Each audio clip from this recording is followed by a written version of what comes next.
It's a beautiful day in Cornwall. The sky is blue and the sun is shining. I've been home just short of 2 weeks, and I can't say how much I enjoyed my visit in the US. I was made to feel so welcome by everybody I met, so thank you everybody. It's a time that I will never ever forget, and I thoroughly enjoyed every single minute. But having said all of that, it was really lovely to get home. I was away for 15 days. That's a long time to be away from my husband and Bertie Boo. So it's been great to get home. And I came home to a few exciting things. So I'll run through those in this video. But before I get started on the main topic of the video, I just wanted to recap about the releases that went out just before I left from the States. As you all know, they should have been released when I arrived home from the States, but they were released unexpectedly beforehand, and that was due to a misunderstanding where the charts got publicised accidentally. These things happen. It was a bit of a mad panic to bring the release forward and get everybody's charts out before I left for the States, but we did manage to do so. Now, in the video I published before I left, which seems such a long time ago now, I talked about two different subjects. One was a giveaway and one was bookmarks.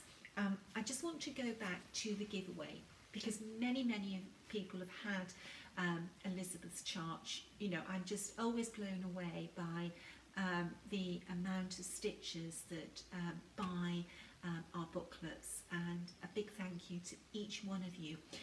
Everybody who buys a booklet enables us to make the next sampler available, and it's important that these samplers are reproduced. By reproducing needlework from centuries ago, it's giving these little girls who have been forgotten about their time in the spotlight. They are remembered through their needlework. Anyway, I'm digressing. With Elizabeth Atkinson, there is a giveaway. 5 people will win a £50 English voucher to spend on the Hands Across the Sea Samplers website, and £50 should be enough for you to buy 2 average price booklets and cover the £2 postage charge. With our postage charge, it doesn't matter where you live in the world or the size of your order, the most that you will ever be charged is £2 English. It was very important to us that there was a level playing field around the world with our shipping charges. Anyway, you really need to buy the booklet to enter the giveaway, because otherwise you might come up with the wrong answer. The giveaway question is: name the 7 female players in the original Game of Thrones, and this has nothing whatsoever to do with the TV series. The women lived many hundreds of years ago, and they were real players. They were real people, and they played in a real Game of Thrones, and their story is fascinating. So I hope that you enjoy reading Elizabeth's booklet. There are 5 pages. I got carried away when I was writing this booklet, but you do, when you start researching samplers, they take you off in so many different directions that I find I'm learning so much about history and about female history when I'm doing my research, and I never know where a sampler is going to take me. So anyway, I'm digressing again. If you read the booklet, you'll know the answer, and please enter the giveaway. you could be the winner of that £50 or one of the £50 vouchers. The giveaway ends on the 12th of July when 1 or 5 people's names who answer correctly will be drawn out of a hat, but it will be a random number generator done on a computer, and I'll film the number generation so that everybody can see and have the thrill of seeing if their number comes up. So that's Elizabeth Atkinson, and when I released Elizabeth and Harriet, I asked you all a question. And what had happened when I came to do Harriet Salt's bookmark, she only had one colour, and you couldn't really have a bookmark with a thread legend that only had one colour. It would look a bit sort of bare on the one side. So I decided, because I wanted to have a bookmark, I love these bookmarks so much, that I would do a label on the one side of the bookmark, and you would be able to complete this and put this on the back of your framed sampler. And the other side of our bookmarks would have a thread legend. Now that brought up the question of, if you were going to put this bookmark as a label on the back of your sampler, would you want a tassel? And if you didn't want the tassel and you took it off, you would be left with a hole in your label. So I was asking, did you want a tassel or did you not want a tassel, and therefore no punch hole? And when I was in the US talking to some ladies, one lady suggested, why don't you have a bookmark without a punch hole but put the tassel loose in the packaging? And I thought, yes, that's a brilliant idea. So I have purchased boxes and boxes, well, I think it was about 5,000 tassels. So in future, any new release from Hands Across the Sea samplers, you will have a bookmark with a thread legend on the back and a label on the other side that has the artwork specific to the sampler. There will be no hole punched, and you will have a loose tassel that you can punch your bookmark if you want to put a hole in it. So I'm hoping that way everybody gets what they want.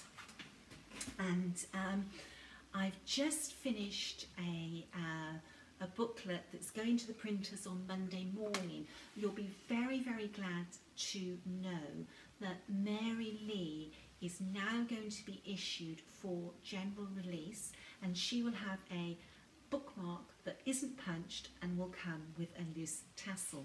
Mary Lee 1793 was a sampler that we released for the Attic Needleworks 2017 stitch along, and we only released a very, very small number for Jean Lee, and the booklet was specific to the stitch along. All the artwork and everything inside the booklet related specifically to the stitch along.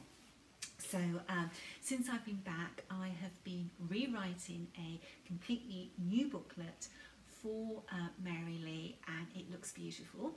Again, when I was researching Mary and the time period she lived in, I went down a rabbit hole and came back up with a really nice story that's in her booklet. So maybe, I don't know, maybe next weekend or the weekend after, we may be ready to release Mary Lee. I know there's been a lot of people asking for her, but I wanted to give people who participated in the original stitch along plenty of time to complete her.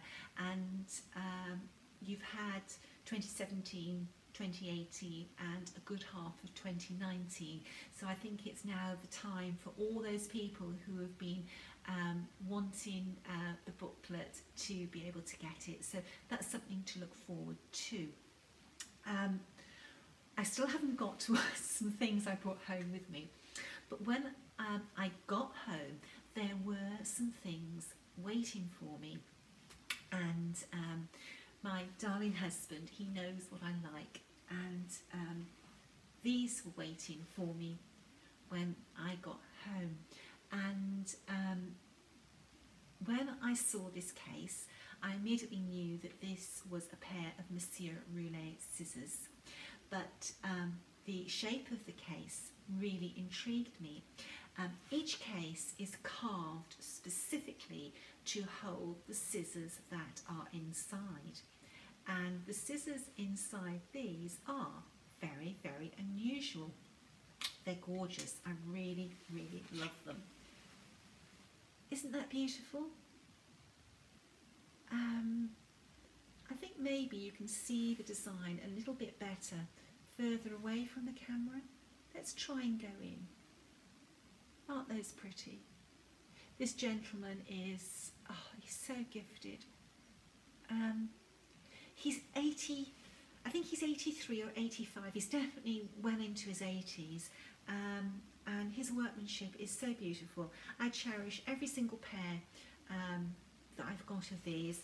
I'm working very hard on building a collection before it's too late. These are beautiful, and the blades are so fine that it enables you to get right down to the base of the thread, and you can really snip the threads off so well. Now, I was asked in the week by somebody, are these scissors usable?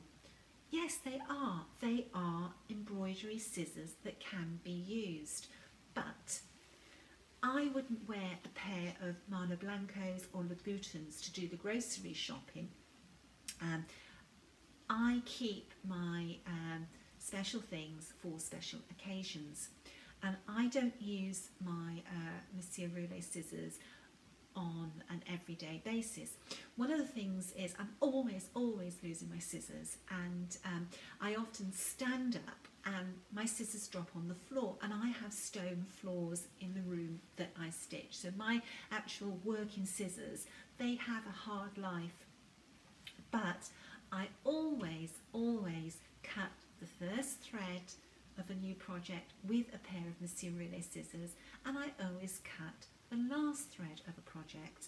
It's a little sort of ceremony I go through. But also, if I was going to meet up with some friends, or if I was coming over to the States to stitch, I would bring my Monsieur Roulet scissors with me, and I would enjoy them.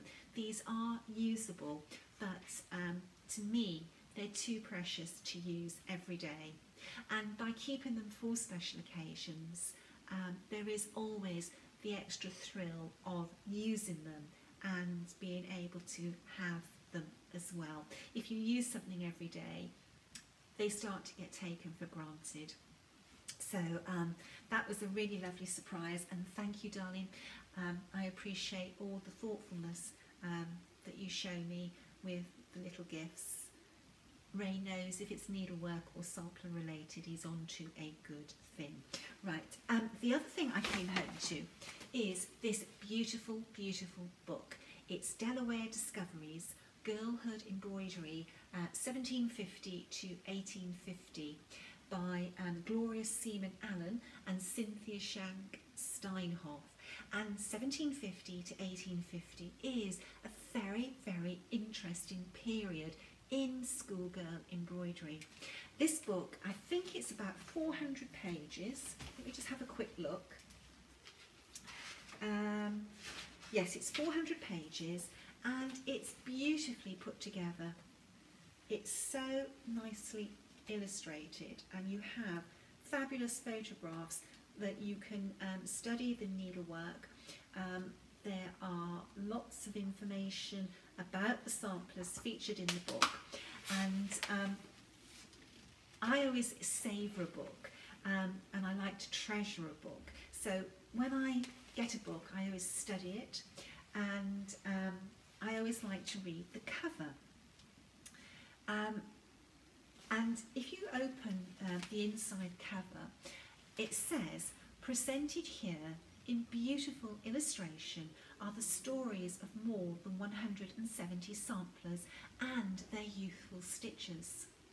together with the teachers and the schools that taught needlework, all woven into the state's early history.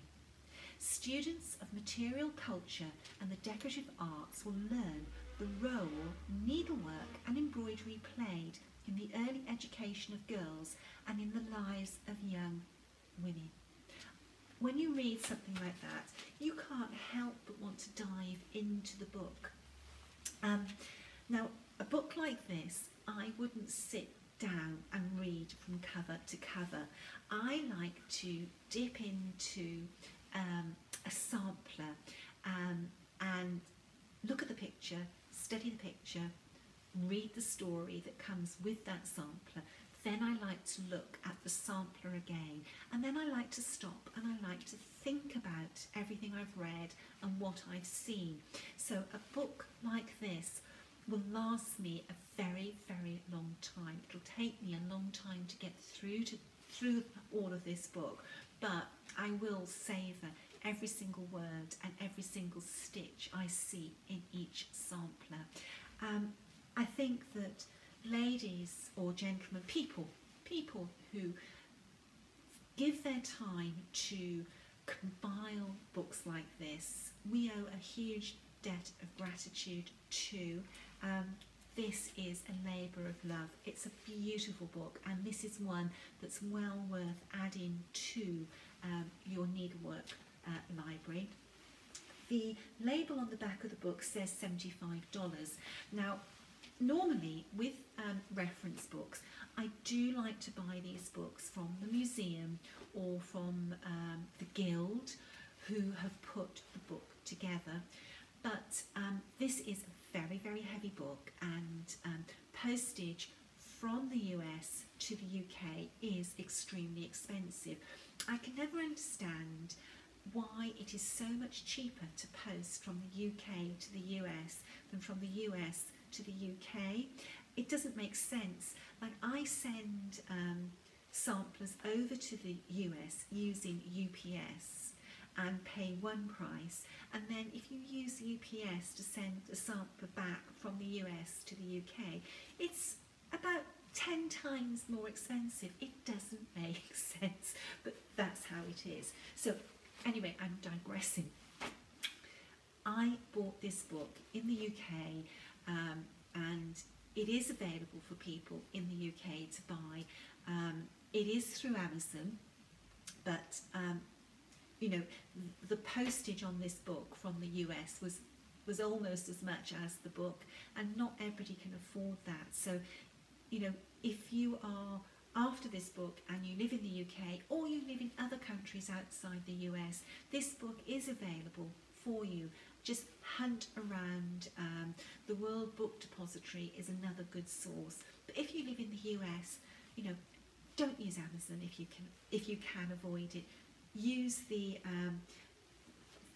people who made this book available. Right, now what else have I got? I bought lots of things back, and the first thing in my bag is a new reel of 103 Vera Soie. Now, for people who follow me, you know that I have fallen in love with using this silk. It's just a beautiful, beautiful silk to use. It's so crisp, but I'm really, really enjoying it.